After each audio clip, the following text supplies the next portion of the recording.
केंद्र मजबूत नहीं होता तो किसान आंदोलन में पंजाब बांग्लादेश बन जाता। जी हाँ, ये बात कह रही हैं अभिनेत्री कंगना रनौत, जो कि अब भारतीय जनता पार्टी की हिमाचल प्रदेश के मंडी से एमपी बन चुके हैं। लेकिन हालात ये है कि वो अभी भी बयानबाजी से खुद को नहीं बचा रहे हैं। एक बार फिर से उन्होंने किसानों को लेकर के गंभीर बयान दे दिया।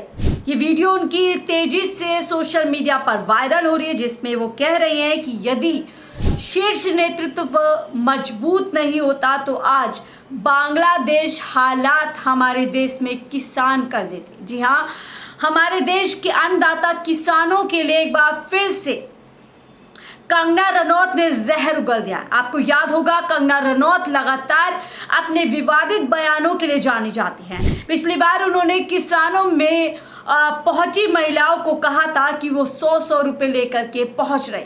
इस बयान के बाद काफी विवाद हुआ था और यहाँ तक उनको इस विवाद के चलते सामना करना पड़ा था कि एयरपोर्ट पर उनको तमाचा तक खाना पड़ा। जी हाँ, सीआईएसएफ की महिला अफसर ने, महिला कह सकते हैं कि एक कार्यकर्ता ने, महिला ने उनको थप्पड़ तक इस बयान के चलते लगा दिया था। लेकिन आप फिर एक बार कह रही हैं कि यदि किसान आंदोलन के दौरान जो उपद्रवी हिंसा हुई, वहाँ रेप और हत्याएं भी हुई थी, वो तो केंद्र सरकार ने कृषि बिलों को वापस ले लिया तो इन लोगों को काफ़ी लंबी प्लानिंग करने का मौका नहीं मिला। यदि वो बिल वापस नहीं लिए जाते तो किसान इस मंशा के साथ वहाँ पर बैठे थे कि देश में हालात खराब किया जा सके, देश के अंदर अराजकता फैला जा सके, देश के अंदर अपराध बढ़ाए जा सके। इस तरीके का बयान कंगना रनौत कह रही हैं। वो कह रही है देश में कुछ भी कर सकते थे। किसानों के ऊपर आरोप है कि देश के अंदर कुछ भी हो सकता था अगर हमारा शीर्ष नेतृत्व यानी कि सीधा सीधा प्रधानमंत्री मोदी जी को यहाँ पर वो कोट कर रहे हैं कि अगर वो मजबूत नहीं होते, किसान हित किसान जो कानून थे उनको वापस नहीं लेते, तो जो किसानों की लंबी चौड़ी प्लानिंग थी वो फेल हो जाती। इस तरीके का बयान साथ में ये भी कह रही हैं कि किसान आंदोलन में चाइना और अमेरिका जैसी विदेशी ताकतों का इस्तेमाल किया गया था। लेकिन अब इसको लेकर के कई सवाल खड़े हो रहे हैं। लग रहा है कि यहाँ पर उल्टा कंगना रनौत एक बार फंस चुकी है। ये कंगना रनौत को आखिरकार हो क्या रहा है? एक के बाद एक विवादित बयान दे देती हैं बिना किसी जिम्मेदारी के, बिना किसी सोच के।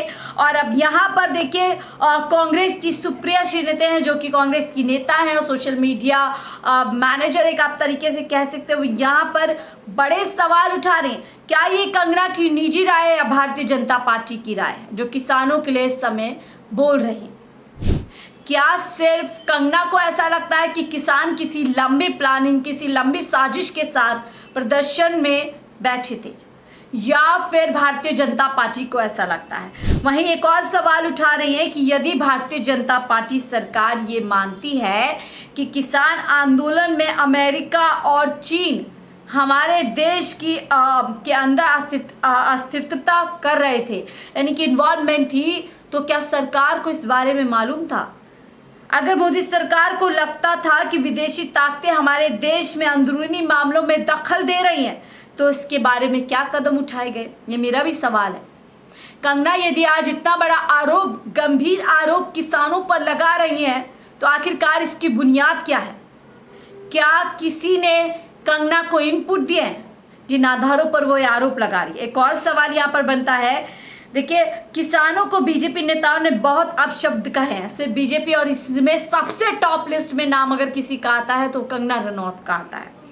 और अभी उन्हीं सांसदों को देखिए, यहाँ तक इतनी ज़्यादा भारतीय जनता पार्टी के सांसद अब जो है गिर चुके हैं कि वो यहाँ पर ये आरोप लगा रहे हैं कि किसान यानी देश के अन्नदाताओं, जो कि इस देश के अन्नदाता हैं, वो हत्यारे और बलात्कारी भी है। ये भाषा कंगना रनौत की है हमारे देश के अन्नदाताओं के लिए, जिनको जय जवान और जय किसान कहा जाता है। प्रधानमंत्री मोदी जी बार बार ये बताने और जताने की कोशिश करते हैं कि वो किसानों के हितैषी है। तीसरा कार्यकाल उन्होंने संभाला और फौरन किसान जो प्रधानमंत्री सहयोग राशि का जो एक पूरा योजना है उस स्कीम की बकाया राशि को वो रिलीज कर देते हैं और ये बताने की कोशिश करते हैं कि वो किसानों के साथ खड़े हैं। तो वहीं दूसरी ओर कंगना एक नहीं बल्कि बार बार किसानों को यहाँ पर बदनाम करती हुई नजर आ रही।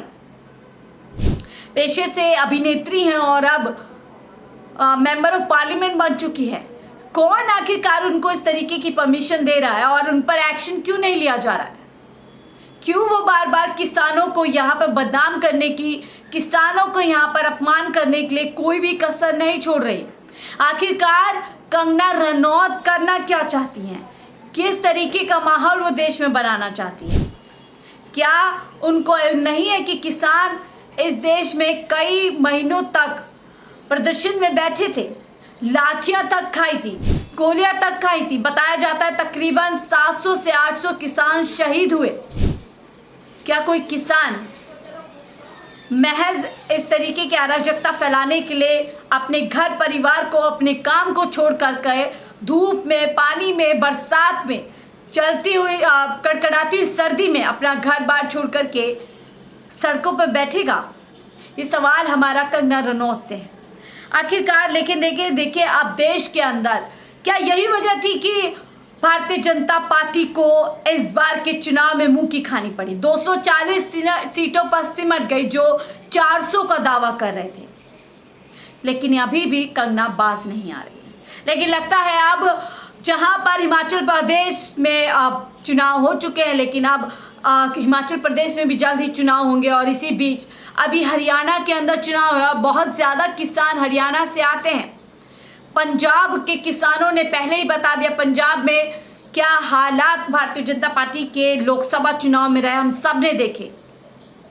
क्या यही वजह है कि एक एक करके भारतीय जनता पार्टी को तमाम राज्यों में जहां जहां किसानों का प्रभाव है वहां पर खास तौर से भारतीय जनता पार्टी पीछे होती नजर आ रही, सीट बचाना मुश्किल होता दिख रहा है?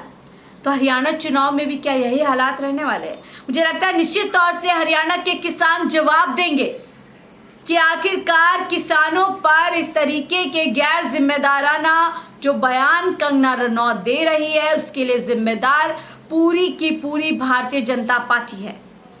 प्रधानमंत्री मोदी जी खुद उनके बयानों के लिए जिम्मेदार यहाँ पर कहीं ना कहीं होते हैं, क्योंकि वो उन्हें रोकने का काम नहीं कर रहे।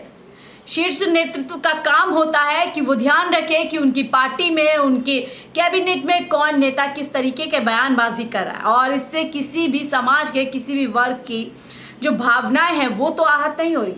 बहरहाल इस पूरे बयानबाजी का क्या असर किसानों पर होने वाला है? क्या कंगना को इस बार अपने बयानों के लिए माफ़ी मांगनी पड़ेगी? क्या वो माफ़ी मांगेगी? और क्या उनके बयानों को लेकर के भारतीय जनता पार्टी का जो टॉप लीडर है, जो टॉप लीडरशिप है, क्या कंगना रनौत को इस बार कोई ताकीद देंगे? क्या कंगना रनौत को इस बार कोई भी आदेश दिया जाएगा कि वो इस तरीके के बयानबाजी से बचे? आप कंगना रनौत के बयानों को लेकर के क्या सोचते हैं हमें कमेंट में ज़रूर बताइएगा। फिलहाल के लिए मुझे दीजिए इजाज़त। आप देख रहे थे 4 PM दिल्ली।